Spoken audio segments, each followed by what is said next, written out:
Hello everyone. তো কেমন আছো তোমরা সবাই? আজকে কিন্তু আরেকটা খুব মজার ব্লগ নিয়ে চলে এসেছি।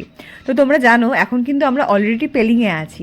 তো পেলিংয়ে যা যা আমরা সাইট সিন করেছি, মানে পেলিং যাওয়ার পথে আমরা যা যা সাইট সিন করেছি, সেগুলোই কিন্তু তোমরা এখন ওয়ান বাই ওয়ান এক একটা ভিডিওতে পাবে। তো চলো আজকের ব্লগটা আর কথা না বাড়িয়ে শুরু করা যাক। তো এখন আমি যে প্যাগোডা বা বৌদ্ধ মন্দিরের সামনে রয়েছি তার নাম হচ্ছে তথাগত স্থল। এটাকে বৌদ্ধ পার্ক বলেও কিন্তু এখানে লোকেরা ব্যাখ্যা করেছে। আর গাড়ির থেকে নামতে থামতেই মানে এতটা ঠান্ডা পেয়েছি আমরা এখানে, মানে বলতে পারবো না। মানে এখানে দাঁড়িয়ে যখন আমি কথাগুলো রেকর্ড করছিলাম না, মানে তোমাদের যদি মেন অডিও দিতাম তোমরা বুঝতে পারতে, মানে আমি রীতিমতন শিভার করছিলাম, মানে ঠকঠক ঠকঠক করে কাঁপছি পুরো। এখানে মন্দিরে ঢুকতে গেলে কিন্তু টিকিট কাটতে হয়।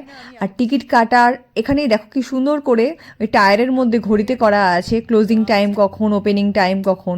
আর মন্দির যাওয়ার একটা সাইডে যেমন এই গোল গোল এই যেগুলো ঘোরাচ্ছিলাম সেগুলো মতন করা রয়েছে, ওগুলোকে কি প্রেয়ার হুইল মতন বলে ওরা, ওগুলোকে ক্লক ওয়াইজই ঘোরাতে হয়। আর আরেক দিকে কিন্তু বুদ্ধের জীবনে যত কাহিনী রয়েছে, জাতক কাহিনী যেগুলোকে বলে, সেগুলো কিন্তু খুব সুন্দর করে এখানে তৈরি করা রয়েছে দেয়ালের মধ্যে। প্রেয়ার হুইলগুলোর গায়েতেও পুরো মন্ত্র লেখা রয়েছে, মানে ওগুলোকে ক্লকওয়াইজ ঘুরতে হবে, সেই অনুযায়ী নাকি মন্ত্রটা ঘুরবে, এটাই এখানে প্রচলিত। আর এই যে কাহিনীগুলো দেওয়ালের মধ্যে লেখা ছিল, এগুলো কিন্তু আমি কিচ্ছু বুঝতে পারিনি, কেন কি এই সম্পর্কে আমার জ্ঞান খুবই সীমিত। ছোটোবেলায় দুই একটা গল্প বা শুনেছি, কানে এসছে, ইতিহাসে যা পড়েছিলাম সেটুকুনি। তো এটা কিন্তু কিছুই আমি তোমাদের ব্যাখ্যা করতে পারলাম না, কেন কি এই সম্পর্কে আমার কোনোই আইডিয়া নেই। ওই দূরে আমাদের গাড়ি পার্কিং করা। তো চলো এবার কিন্তু আমরা মন্দিরের ভেতরে ঢুকবো। সুন্দর। আমরা কিন্তু এই গেট দিয়ে ঢুকছি এখন। এখানে একজন ওয়াচম্যান আছে। চলো বাবা, চলো চলো চলো, গো ইনসাইড গো।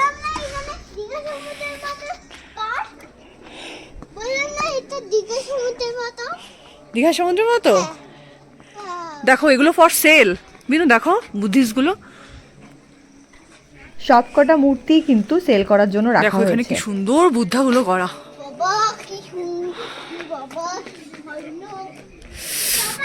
ঠান্ডায় কাঁপছি আমি। কি সুন্দর বুদ্ধাগুলো করা। এগুলো কিন্তু অল ফর সেল। এই যে ফর সেল এখানে মেনশন করা আছে, খুব সুন্দর।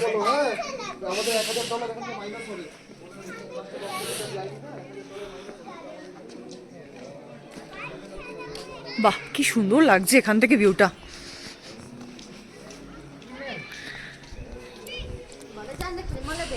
দেখো কি অপূর্ব লাগছে। আমরা যাবো, ওই অবধি যাবো। এই টেম্পেলটাই ঘুরতে নাকি আধ ঘন্টা 1 ঘন্টা লেগে যাবে। খুব সুন্দর লাগছে।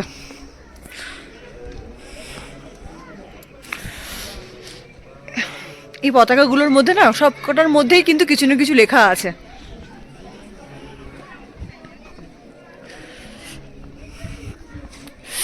এটা একটা কি বিল্ডিং মতন আছে এখানে।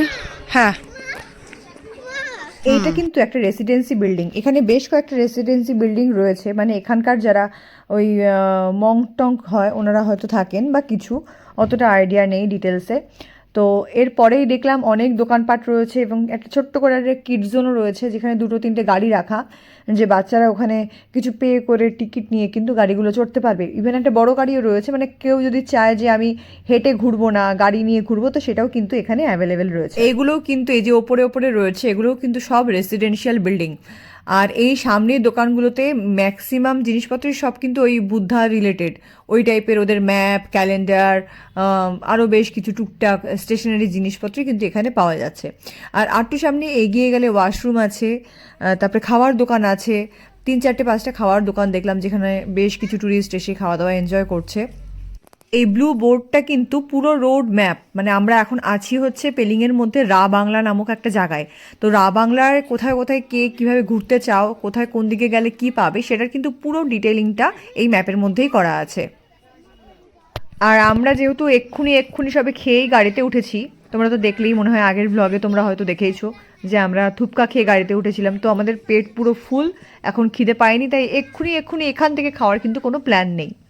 তো আমরা এখন যাচ্ছি টেম্পলটা দেখতে, যেটা মেন টেম্পল, সেটাই দেখতে যাচ্ছি। এখান থেকে নেমে তারপরে যেতে হবে। মোহরের আফসোস হচ্ছে যে এখানে কোনো কিছু চড়ার জিনিস নেই, দোলনা নেই। ও ভাবছে যে এখানে একটা পার্কে এসছে ও।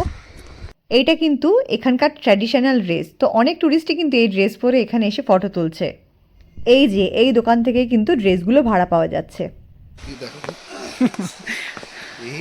Hello, hello Hello guys. Hello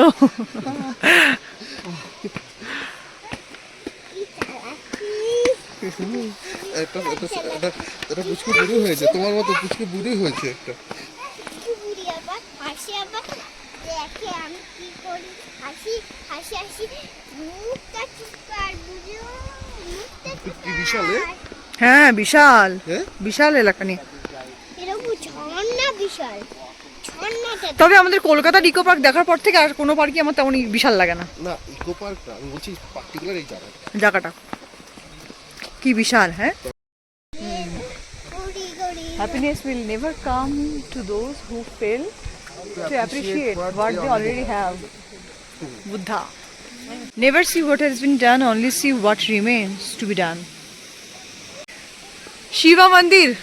This is a Shiv temple.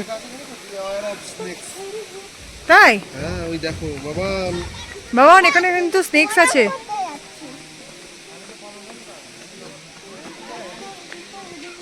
ওই দেখো এখানে কি লেখা, শিব টেম্পল, তাই বলছে স্নেকস আছে, বিওয়্যার অফ স্নেকস। বাবানকে নিয়ে গিয়ে একটু ঘন্টাটা বাজি দাও টং করে। জয় শিব শম্ভু।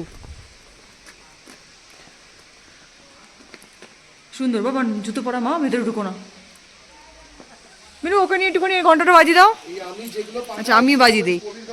ডিং টং টং টং।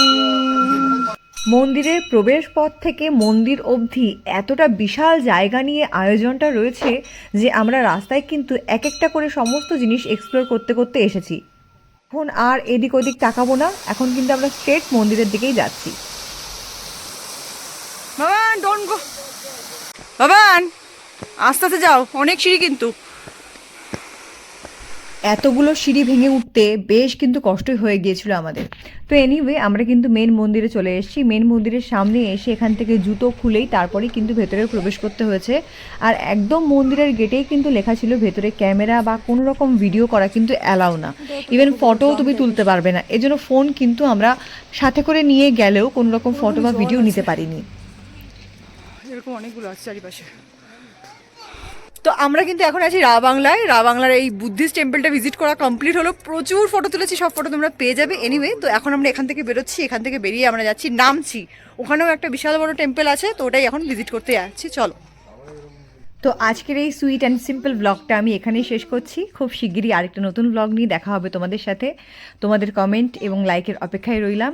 আর আমার চ্যানেলকে পছন্দ হলে, আমাদেরকে ভালো লাগলে, ভিডিওগুলো পছন্দ হলে অবশ্যই চ্যানেলকে সাবস্ক্রাইব করে নিতে একদম ভুলো না। তো চলো আজকের মতন বিদায়, দেখা হচ্ছে নেক্সট ভিডিওতে। ততক্ষণ সবাই ভালো থেকো আর নিজের আপনজনদের ভালো রেখো। পাইন গাছ।